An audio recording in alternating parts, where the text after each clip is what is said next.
The year was 1951, and the world seemed to be teetering on the brink of destruction. Every day, we woke up to the news of rising tensions between the United States and the Soviet Union. It felt like we were living under the constant shadow of a mushroom cloud. The air was thick with fear, and every man and woman in uniform understood the stakes. We were all cogs in a machine racing against time, each of us playing our part in a silent, deadly game. The Cold War had cast a long, dark shadow over every aspect of our lives, and the threat of nuclear war was a beast we couldn't ignore. At White Sands Missile Range, our job was to test the weapons that would, God forbid, one day be unleashed in this apocalyptic struggle. The range, a vast expanse of desert in New Mexico, was our proving ground. It was a place where the sun beat down mercilessly during the day, and at night, the cold crept in like a thief. The landscape was barren and unforgiving, a sea of white sand stretching out to the horizon. It was here that we tested missiles, each one more powerful and terrifying than the last. But it wasn't just the heat or the isolation that got to you.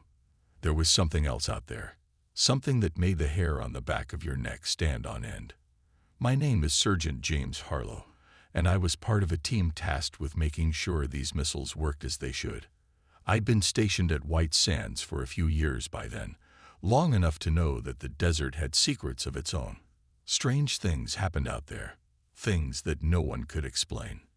We hear stories about unidentified flying objects, lights in the sky that moved too fast to be anything man-made. Most folks dismissed them as nonsense, just the ramblings of men who'd spent too many nights staring into the darkness. But some of us weren't so sure. We knew that the desert had eyes, and that something was watching us. Major Robert McAllister was one of the few men I trusted out there. He was my superior, but more than that, he was a man of integrity. He didn't scare easily, and he never let the pressures of command cloud his judgment. We'd been through a lot together, and I knew that if I was ever in a tight spot, he'd have my back. McAllister wasn't the kind of man to buy into wild stories, but even he couldn't ignore what we'd seen in those skies.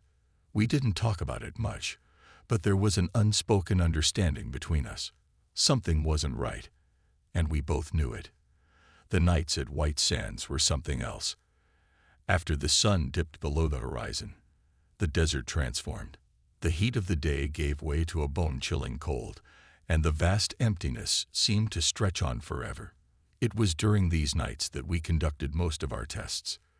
The darkness provided cover, allowing us to work without prying eyes. But it also brought with it a sense of foreboding.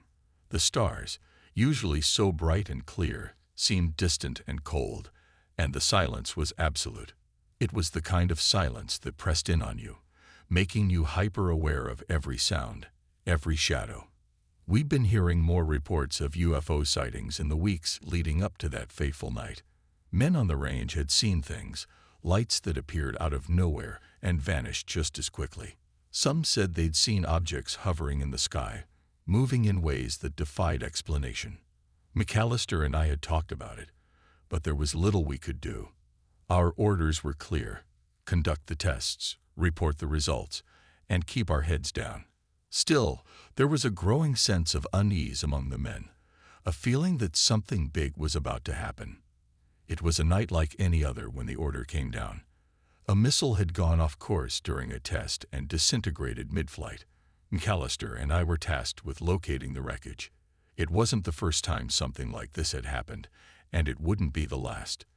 These missiles were cutting-edge technology, and malfunctions were part of the job. But there was something about this particular failure that didn't sit right with me. Maybe it was the way the missile had just come apart, as if something had torn it out of the sky. We prepared for the mission in silence, each of us lost in our thoughts. I couldn't shake the feeling that we were being watched. The desert, usually so still, seemed alive with anticipation.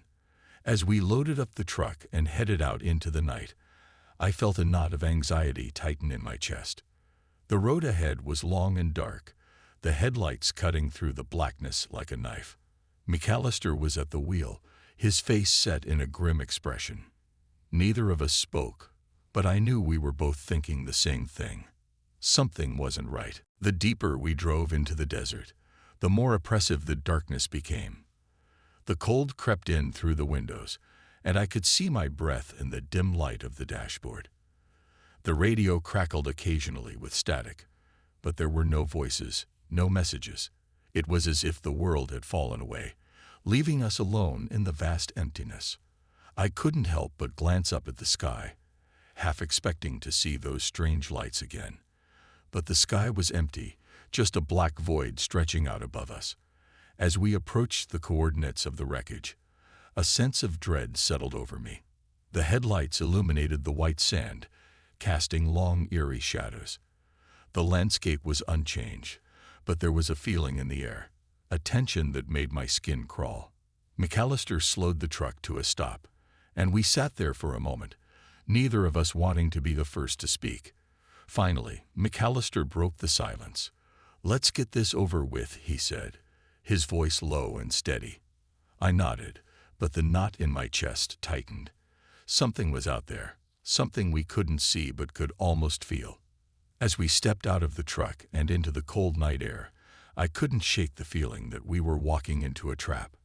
The desert had eyes, and they were watching us. The night air was cold and sharp as a blade as we stepped out of the truck. I could see our breath puffing out in small clouds, dissipating quickly in the stillness. McAllister had that look on his face, the one that told me he was just as uneasy as I was, though he wouldn't admit it. We were out here to find the wreckage of a missile that had gone off course, a task we had done before, but something about this night felt different. The darkness seemed thicker, more oppressive, and the vast desert around us felt like it was hiding something, waiting for the right moment to reveal itself. The coordinates we had been given led us deeper into the desert, far from the usual test areas. As we walked, the silence was broken only by the crunch of our boots on the sand and the occasional gust of wind that swept across the dunes, whispering in a language I couldn't understand. I kept my eyes on the ground, searching for any sign of the missile, but all I could see was sand, stretching endlessly in every direction.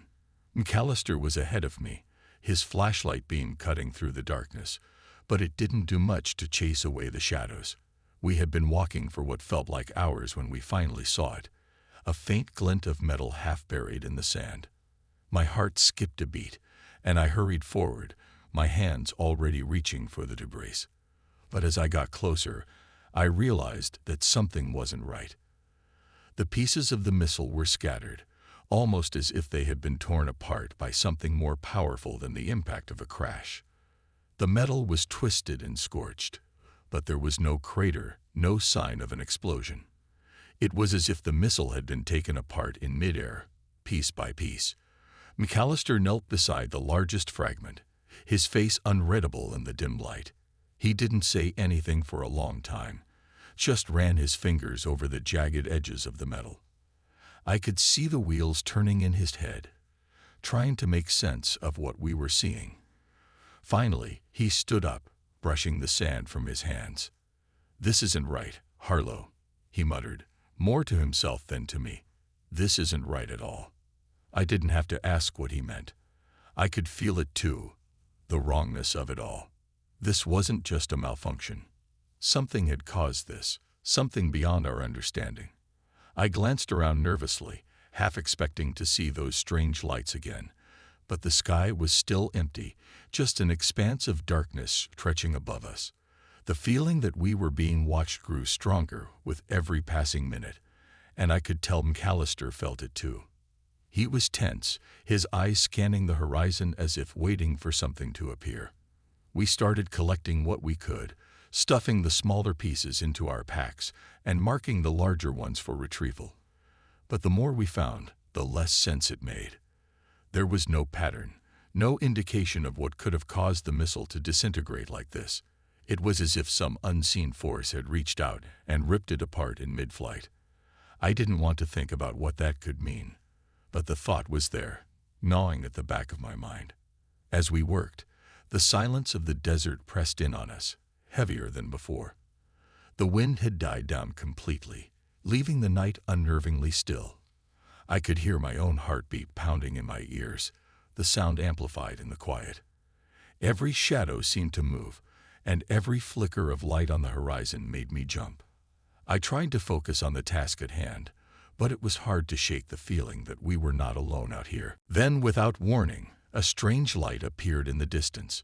It was faint at first, just a soft glow on the edge of my vision, but it grew brighter as I watched. It wasn't like the headlights of a vehicle or the beam of a flashlight. This light was different, unearthly, almost, and it moved in a way that made my stomach drop. It didn't bounce or flicker like something natural. Instead, it hovered, drifting slowly toward us with an unsettling precision. McAllister saw it too. He stood up slowly, his hand resting on the butt of his pistol, though we both knew that wouldn't do much good if this was what we thought it was. The light was closer now, close enough that I could see it was coming from something solid, something big. My mouth went dry as I realized what we were seeing. The same lights that had been reported by the men on the range, the same lights that had been dismissed as fantasy. But there was no denying it now. It was real, and it was heading straight for us. The object hovered above the ground, casting an eerie glow over the sand. It was unlike anything I'd ever seen. A massive, disc-shaped craft with a surface that seemed to ripple like liquid metal. There were no windows, no markings, just a smooth, seamless hull that defied logic. It made no sound, but the air around us vibrated with an energy that made my skin crawl. I wanted to run, to get as far away from that thing as possible, but my feet were rooted to the spot. All I could do was watch, helpless, as the craft moved closer. And then, before I could even process what was happening, a beam of light shot out from the craft, illuminating the entire area. It wasn't like any light I'd ever seen before. It was solid, almost tangible, and it enveloped me in a warmth that felt wrong, like it was seeping into my very bones. I tried to scream, to call out to McAllister, but no sound came out. My body refused to obey, paralyzed by whatever force this was. McAllister was the first to break free. I saw him stumble backward, his eyes wide with fear, and then he turned and ran. But I couldn't follow. The light held me in place, and all I could do was watch as the craft slowly descended, its underside opening up like a mouth ready to swallow me whole. The last thing I remember was the sensation of being lifted off the ground, my body weightless as the light pulled me upward. I fought against it, but there was no use. The desert fell away beneath me, and the night sky disappeared into a blinding whiteness. And then nothing. Just an all-consuming void that swallowed me whole, leaving behind only darkness. The next thing I knew, I was lying on my back, staring up at a ceiling that wasn't there before. My mind struggled to catch up with my body, which felt heavy and disconnected, like it didn't belong to me anymore. I couldn't tell how long I'd been out, or where I was. All I knew was that the last memory I had was of that light, so bright and overpowering, pulling me up into the air. The ceiling above me was smooth, almost reflective, and bathed in a soft, pulsating glow that seemed to come from nowhere and everywhere at once. I tried to move, but my limbs wouldn't respond. Panic began to set in as I realized I couldn't even lift my head. My heart pounded in my chest, the only thing that seemed to be functioning normally. I wasn't strapped down or restrained in any way that I could see, but it didn't matter. Whatever force was holding me here was beyond physical, something that kept me in place with an invisible grip. All I could do was move my eyes, and even that took a monumental effort. As I lay there, helpless and confused, shadows moved at the edges of my vision. They were vague at first, just shapes that seemed to flicker in and out of existence, but as they drew closer I could see them more clearly. Beings, not human, not even close. Their forms were slender, almost skeletal, with elongated limbs and heads that were far too large for their bodies. Their skin, if you could call it that, was a sickly grayish-white. And their eyes, those eyes, were black voids that seemed to absorb the light around them. They didn't speak, at least not in any way I could understand. But I could feel their presence in my mind, probing, searching, as if they were rifling through my thoughts like pages in a book. It wasn't just my mind they were after. I could feel them exploring every inch of my body, like a scientist inspecting a specimen. There was a cold detachment to it, a sense that I was nothing more than an object to them, something to be studied and discarded when they were done. Time lost all meaning in that place. I don't know how long I lay there, subjected to their silent scrutiny. Minutes, hours, maybe even days. There was no way to tell. My body, still paralyzed, seemed to float in and out of consciousness. Each time I woke, the beings were there, hovering over me, their black eyes locked onto mine. They never touched me, not physically, but I could feel their presence deep inside, like icy fingers curling around my soul. At some point, though I couldn't say when, pain began to seep into the edges of my awareness. It started as a dull ache, a discomfort that was easy to ignore, but it grew, spreading through my body like a poison. The pain was strange, not like anything I'd felt before. It wasn't sharp or stabbing, but more like a deep, burning sensation that pulsed in time with the glowing lights above me. I tried to cry out, to scream, but no sound came. I was trapped in my own body, helpless against whatever they were doing to me. The pain reached a crescendo, a white-hot agony that seemed to consume me from the inside out. I could feel them, those beings, digging deeper, their cold minds intertwining with mine, pushing me to the very edge of sanity. I wanted it to stop, to end, but there was no escape. The light, that blinding, all-encompassing light, was back, filling my vision until there was nothing else. And then, just as suddenly as it had begun, the pain stopped. The light dimmed, the beings retreated, and I was left alone in the darkness, my body limp and unresponsive. I don't know how long I lay there, floating in that void, before I felt the sensation of movement. It was subtle at first, just a faint pull, but it grew stronger, more insistent, until I could feel myself being lowered.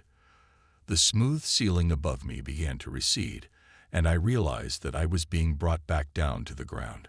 Though what ground I couldn't say. The light around me faded, and the cold desert air hit me like a slap, sharp and biting. When I opened my eyes, I was lying on the sand, back at the wreckage site. The sky above was still dark, the stars twinkling faintly in the distance, as if nothing had happened. But I knew better. My body ached in ways I couldn't describe, every muscle and joint screaming in protest as I struggled to sit up. The desert around me was silent, eerily so, and for a moment I wondered if it had all been a dream. But the pain in my body was too real, too raw to be anything but the aftermath of something horrific. I tried to stand, but my legs buckled beneath me, sending me crashing back down to the sand. My mind was a whirlwind of confusion and terror, but I knew I had to move, had to get out of there before whatever had taken me decided to come back. I crawled forward, dragging myself through the sand, each movement a battle against the weight of my own exhaustion. I had no idea where McAllister was, no idea if he had seen what happened to me, or if he was even still alive. Finally, after what felt like an eternity, I managed to get to my feet. The world swayed around me, the horizon tilting dangerously, but I forced myself to stay upright. I had to get back to the base, had to find McAllister, had to make sense of what had just happened. But deep down, I knew that whatever I had experienced wasn't something that could be easily explained, not by me, not by anyone. As I stumbled back toward the truck, the realization hit me like a punch to the gut. I had been taken, abducted by something not of this world. And as much as I wanted to believe it was all a nightmare, the pain, the fear, the emptiness in my soul told me otherwise. Something had happened to me out there in the desert, something I would never forget. But what scared me the most was the knowledge that whatever those beings had done to me, it wasn't over. It was just the beginning. The drive back to the base was a blur, a nightmare I couldn't wake up from. My hands trembled on the steering wheel, the engine's rumble almost drowned out by the pounding in my head. I kept glancing in the rearview mirror, half expecting to see that strange light chasing after me. But there was nothing. Just the vast, empty desert stretching out behind me, indifferent to the terror that had gripped my soul. I kept telling myself I was safe, that whatever had happened was over, but deep down, I knew it wasn't. When I finally reached the base, the gate guards took one look at me and knew something was wrong. I stumbled out of the truck, my legs barely able to support me. Words tumbled out of my mouth, incoherent and frantic, as I tried to explain what had happened. But all I could manage were fragments, a light, a feeling, something not right. They rushed me inside, and the next thing I knew, I was sitting in a small, sterile room, a blanket wrapped around my shoulders, as if that could ward off the cold I felt deep inside. McAllister was the first to find me. His face was pale, his eyes wide with the same fear I had felt out there in the desert. He didn't say anything, just sat down next to me and put a hand on my shoulder. It was a small gesture, but it grounded me, reminded me that I wasn't alone. After what felt like an eternity, he finally spoke, his voice low and steady, trying to make sense of the impossible. "We need to report this," he said, though I could hear the doubt in his voice. "Whatever it was that took you, the brass needs to know." I nodded, but the words felt hollow. I knew as well as he did what would happen next. The military didn't believe in UFOs or extraterrestrial encounters. We were trained to deal with facts, with things that could be explained by science and logic. What I had experienced was beyond that, something that couldn't be measured or documented in any meaningful way. But McAllister was right. We had to try. The report was filed, but the response was exactly what I had feared. They called in a team of investigators, men who were more interested in finding a rational explanation than in hearing the truth. They questioned me for hours, poking and prodding at my story, looking for any inconsistency they could latch onto. I could see the disbelief in their eyes, the way they exchanged glances when I talked about the light and the beings that had taken me. They asked if I had been drinking, if I had been under any stress. They asked about my sleep patterns, my mental health. I answered every question as best as I could, but it was clear they weren't buying it. The more I tried to explain, the more they seemed convinced that I had imagined the whole thing, that maybe I had fallen asleep out there and dreamed it all up. But I knew the truth. I could still feel the remnants of their touch on my skin, the cold emptiness where they had invaded my mind. McAllister stood by me through it all, though I could see the strain in his face.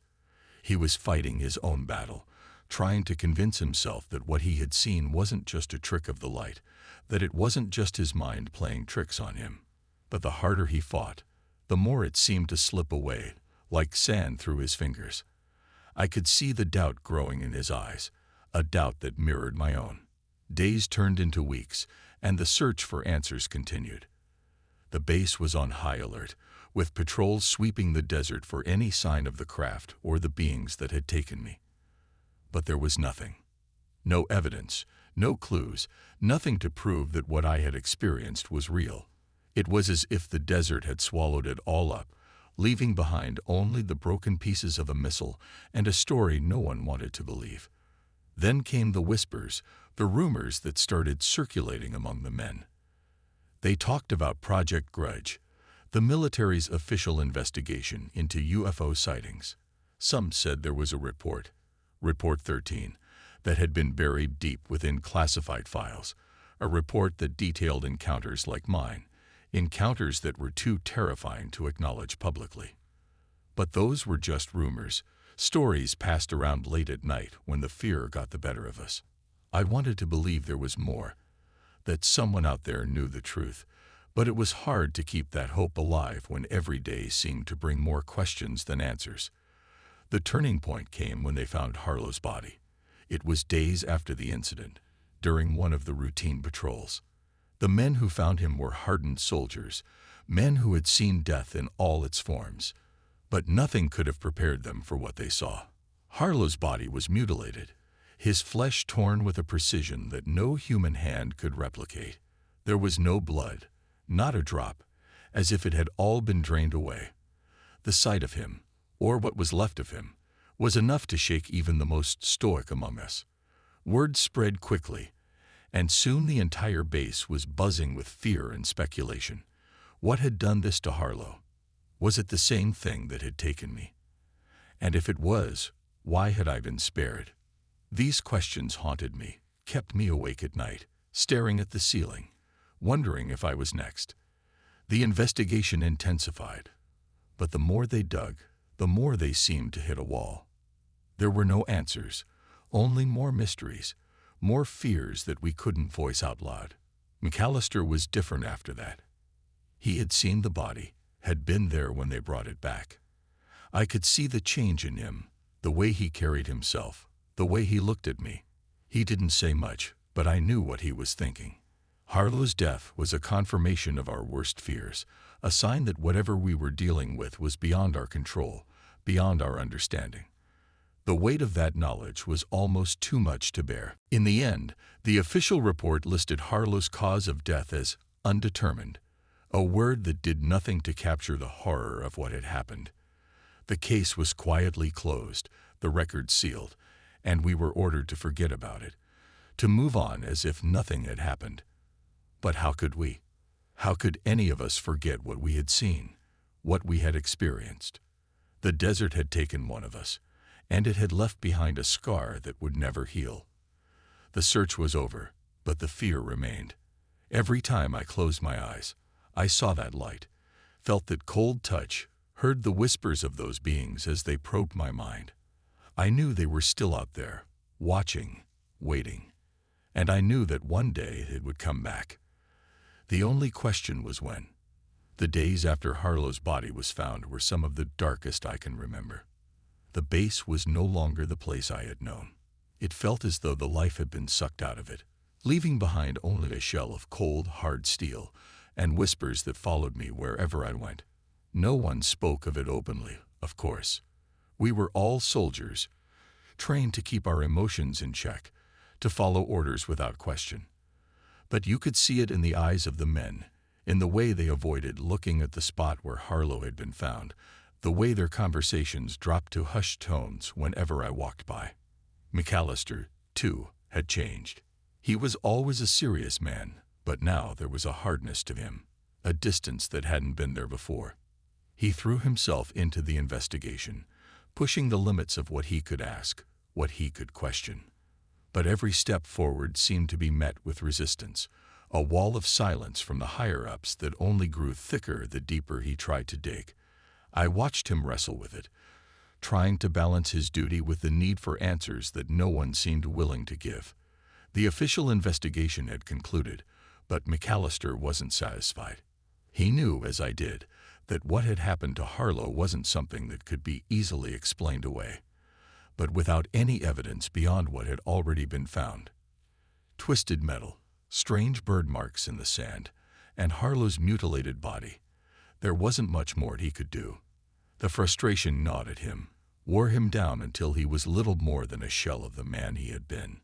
I saw it in the lines on his face, the dark circles under his eyes that no amount of sleep seemed to erase. One evening, McAllister came to me with something different in his eyes. Determination mixed with desperation. He had heard whispers of something called Project Grudge, a secretive military program dedicated to investigating unexplained aerial phenomena, what the rest of us called UFOs. More specifically, he had heard about a report, something buried deep within classified files that might hold the answers we were looking for. They called it Report 13, a document that supposedly detailed encounters like the one I had experienced, encounters that were too terrifying to acknowledge openly. The problem was, no one could confirm if Report 13 even existed.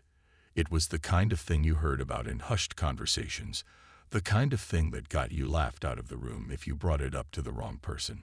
But McAllister was convinced that if he could just get his hands on that report, we might finally understand what had happened to Harlow, and what had happened to me. He wanted to go digging, to find out who knew about the report and how we could get access to it. But I could see the danger in his eyes, the risk he was willing to take to uncover the truth. I wasn't sure what to think. Part of me wanted to believe that Report 13 was real, that it held the answers we so desperately needed. But another part of me, the part that had seen the disbelief in the eyes of the investigators, the part that had felt the cold grip of those beings as they probed my mind, was afraid.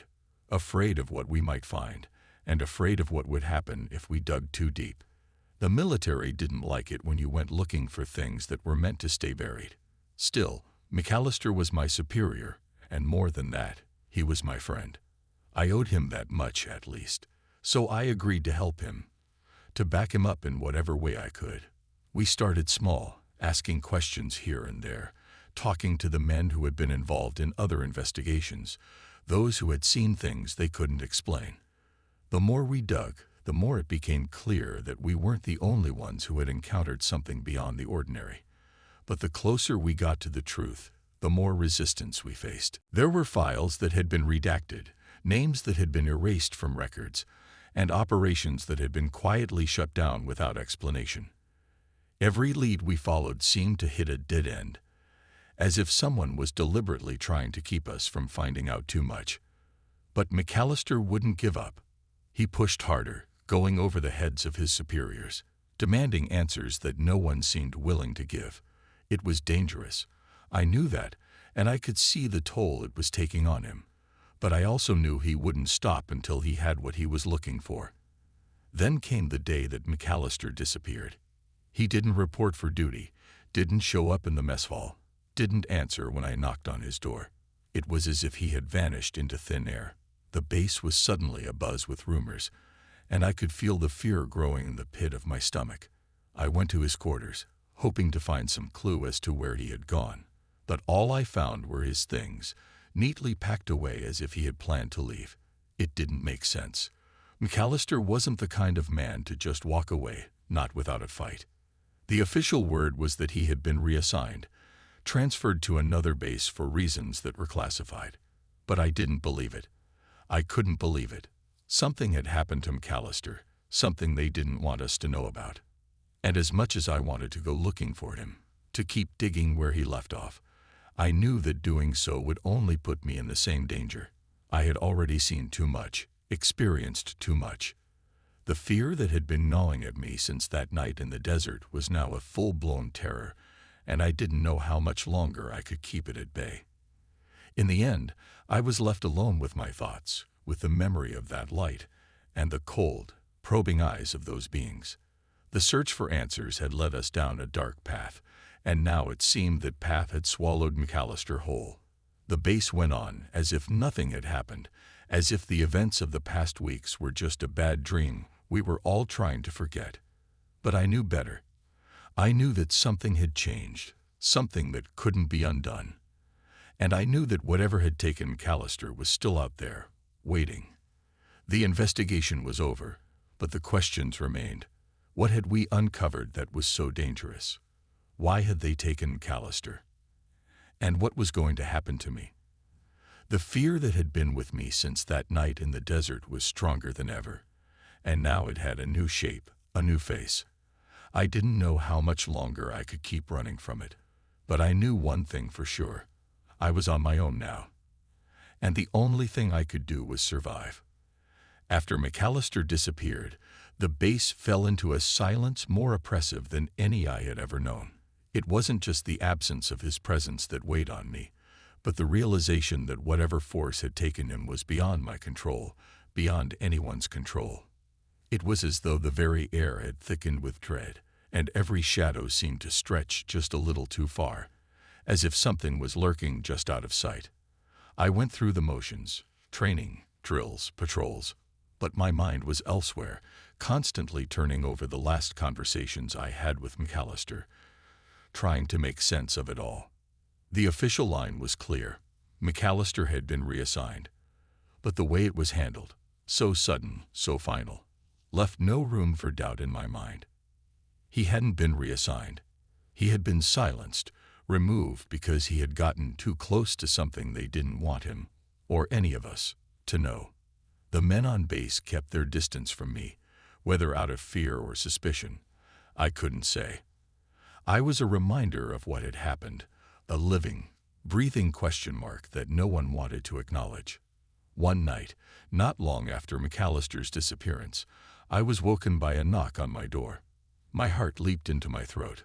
Who could it be at this hour? I opened the door to find one of the younger airmen standing there, his face pale and drawn. He was barely more than a kid, fresh out of basic training, and he looked like he'd seen a ghost. "They found something, Sergeant," he whispered, his voice trembling. "Out in the desert. You need to come see this." Every instinct in my body screamed at me to say no, to close the door and pretend I hadn't heard him. But something stronger pulled me out into the night, that same cold fear that had driven me from the wreckage site after the abduction. I grabbed my gear and followed the airmen out into the darkness, the two of us moving quickly and quietly through the sleeping base. The drive out to the site was tense, the airman's hands gripping the wheel so tightly his knuckles were white. He didn't say much, just kept his eyes on the road. But I could see the fear in his eyes every time he glanced at me. We arrived at the site, a remote stretch of desert miles from the base, where a few vehicles were already parked. The headlights cast long shadows over the sand, and in the middle of it all, something glinted, a piece of metal, twisted and scorched, just like the fragments we had found from the missile. But this wasn't from a missile. As soon as I saw it, I knew. The other men on site stood back, watching me with a mixture of fear and curiosity as I approached the wreckage. I knelt down, my fingers brushing over the metal surface. It was smooth, almost unnaturally so, with no seams or rivets. The design was unlike anything I'd seen before, a seamless blend of curves and edges that defied conventional aerodynamics. And then there was the mark. A strange, circular indentation in the metal, surrounded by what looked like burn marks. It wasn't from an explosion, though. It was too precise, too deliberate. This was something else. My breath caught in my throat as I realized what I was looking at. It was a piece of the craft that had taken me. There was no other explanation. This was a part of something that wasn't of this world, something that had been left behind, either by accident or design. I felt a shiver run down my spine as I imagined the beings that had created this, the same beings that had invaded my mind, dissected my thoughts, and left me with nightmares that I couldn't shake. I turned to the airman who had brought me out here. "Where did you find this?" He pointed to a spot about 100 yards away, where the sand was disturbed, as if something had been dragged across it. "Over there." It was just lying on the surface, like it had been dropped. We didn't see anything in the sky, no lights or sounds. It was just there. I followed the trail with my eyes, my mind racing. There was no way this was a coincidence. This piece had been left here, deliberately. But why? Was it a warning, a message, or something else entirely? Before I could ponder it further, another vehicle arrived, and out stepped a man I hadn't seen before. He was dressed in a sharp uniform, his face impassive as he surveyed the scene. There was an air of authority about him that immediately set me on edge. He approached the wreckage, his eyes narrowing as he took it in. "You're Sergeant Harlow?" he asked, though it wasn't really a question. I nodded, my throat suddenly dry. "Yes, sir. I'm Colonel Thompson. I'm taking over this investigation." He glanced at the metal in my hands. "That will be confiscated as evidence. This site is now classified. You are not to speak of this to anyone.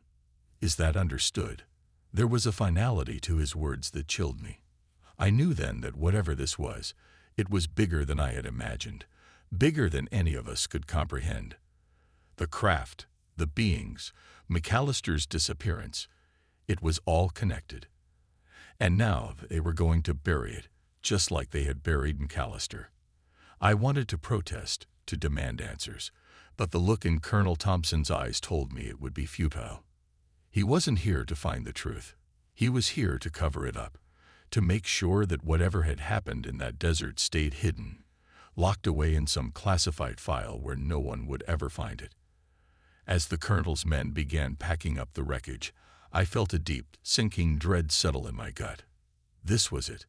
The last piece of the puzzle was being taken away, and with it, any hope of finding out what had really happened. I was left standing in the cold desert night, watching as the truth slipped through my fingers, knowing that whatever was out there, whatever had taken me, was still out there, waiting. The drive back to the base was silent, the airmen too afraid to say anything, and I was too lost in my thoughts to care. When we arrived, I went straight to my quarters, the fear that had been gnawing at me now a full-blown terror. I had seen too much, learned too much, and now they were going to make sure I kept quiet. I lay in my bunk that night, staring at the ceiling, my mind racing. What had we uncovered that was so dangerous? What had McAllister found that had gotten him taken? And what was going to happen to me now that I knew the truth? The fear was overwhelming, suffocating, and I knew I couldn't stay silent forever. But I also knew that if I tried to speak out, to tell anyone what I had seen, they would make sure I disappeared, just like McAllister. The only thing I could do was survive, to live with the knowledge that something was out there, watching, waiting, and that one day it would come for me too. The days that followed were some of the longest and most unbearable of my life. I was going through the motions, but everything felt wrong, like I was living in a world that had lost its color, its meaning. Colonel Thompson and his men had packed up the wreckage, taking it away to who knows where. They left no trace, no sign that anything unusual had ever happened. The desert had swallowed the truth, just as it had swallowed McAllister and Harlow. I kept expecting someone to come for me, to knock on my door in the middle of the night and tell me that my time was up, that I'd seen too much, known too much. But no one came. The base returned to its routine, the men going about their duties as if nothing had changed. But it had. I could see it in their eyes, in the way they avoided looking at me, as if I was a ghost walking among them. I had become a living reminder of something they all wanted to forget. The official report on Harlow's death came out a week later. It was a bland, clinical document that made no mention of the mutilation, no mention of the strange craft or the beings I had seen. The cause of death was listed as undetermined, and the report concluded with a note that the case was closed. That was it. No answers, no explanations, just a few cold, sterile words that did nothing to capture the horror of what had happened. I tried to move on, to put it all behind me. But how could I? Every night, I lay awake, staring at the ceiling, replaying the events over and over in my mind. I could still feel the cold touch of those beings, still see the strange light that had taken me. I knew they were out there, watching, waiting. And I knew that one day they would come back. The fear was a constant companion, a shadow that followed me everywhere I went, never letting me forget what I had seen, what I had experienced. I started to hear rumors, whispers among the men about other incidents, other strange sightings that had been covered up, just like what had happened to Harlow and McAllister. They spoke of secret files, of projects with names like Blue Book and Grudge, of reports that detailed encounters with beings not of this world. But these were just rumors, stories passed around late at night when the fear got the better of us. No one knew for sure what was true and what was just imagination running wild in the dark. But I knew. I had seen it with my own eyes, felt it in my own mind, and that knowledge was a burden I carried alone. There was no one I could talk to, no one I could trust. The military had made it clear that this was something that was to be buried, forgotten. The fear that gripped me wasn't just of what was out there, but of the knowledge that the people I had sworn to serve and protect were willing to let this happen, willing to silence anyone who got too close to the truth. I thought about McAllister a lot in those days. I wondered where he was, if he was still alive, if he had found the answers he was looking for, or if he too had been swallowed up by the darkness, just another casualty of the truth. I knew I couldn't follow in his footsteps, couldn't push any further, not without risking everything. But that didn't stop the questions from gnawing at me, from keeping me awake at night. What had really happened, and why? The days turned into weeks, and the weeks into months. Life went on at the base, the routine slowly returning to normal. But I knew that nothing would ever be normal again. The things I had seen, the things I had experienced, had changed me in ways I couldn't even begin to understand. The fear was always there, lurking in the back of my mind, a reminder that the world was not what it seemed, that there were forces at work beyond our understanding. I tried to live with it, to push it down, to bury it deep where it couldn't hurt me. But it was always there, a shadow that I couldn't escape. I became withdrawn, distant, avoiding the other men, keeping to myself as much as possible. I couldn't bear their questions, their pity. I was a man marked by something they couldn't see, couldn't understand, and that isolation only made the fear grow stronger, more consuming. In the end, I realized that the only way I could survive was to accept it, to live with the knowledge that there were things in this world, things in this universe, that we were never meant to understand. I had seen the truth, and it had left me scared, broken in ways that couldn't be healed. But I was still alive, still here. And that had to be enough. The base eventually moved on, as all things do. New missions, new men, new challenges. But the memory of what had happened out there in the desert never left me. It was a part of me now, a ghost that would haunt me for the rest of my days. I kept my silence, as they had ordered, never speaking of it to anyone. But I knew that the truth was out there, buried deep, waiting to be uncovered by someone else. And I knew that when it was, it would bring with it the same fear, the same terror that had gripped me. I survived, but I wasn't the same. I was a man who had seen the edge of the world, who had looked into the void and seen something looking back. And that knowledge, that fear, would be my companion for the rest of my life. The mystery remained unresolved, the truth hidden away in the dark corners of classified files and forgotten memories. But I knew that one day it would come to light.